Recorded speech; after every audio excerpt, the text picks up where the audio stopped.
I accidentally left a water stain on a piece of white paper. When I wiped it with a paper towel, the numbers on it caught my attention. Driven by curiosity, I wrote a set of numbers on the whiteboard. After repeatedly breaking them down and analyzing them, I finally arrived at a date. 9/11/01.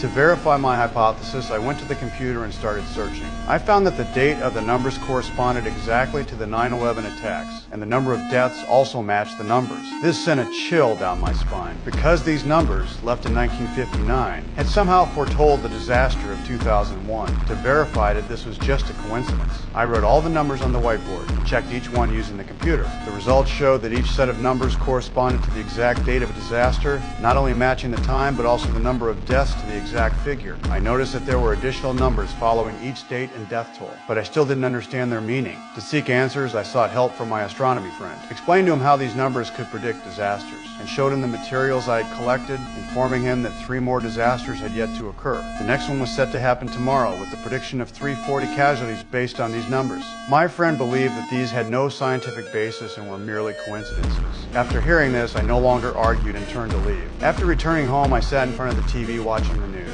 But by the afternoon, there was still no news report about the disaster. At that moment, my son suddenly called. He told me it was raining today and he didn't bring an umbrella, so I needed to pick him up. On the way to pick up my son, I encountered evening rush hour traffic. To get to the school as soon as possible, I opened the navigation app to find an alternative route. However, I found that all roads were blocked. Just as I was about to call my son, I noticed the GPS coordinates on the navigation app. I realized the numbers were familiar, so I took out the piece of paper covered in numbers. After comparing the numbers, I realized that the numbers I hadn't deciphered were the location of the disaster. To confirm my hypothesis, I got out of the car and approached a police officer. I asked him if there were any casualties. The police officer only said that there had been a car accident ahead, but as soon as he finished speaking, he turned around in panic and ran away. I turned to look. He saw an airliner plummeting toward us at high speed.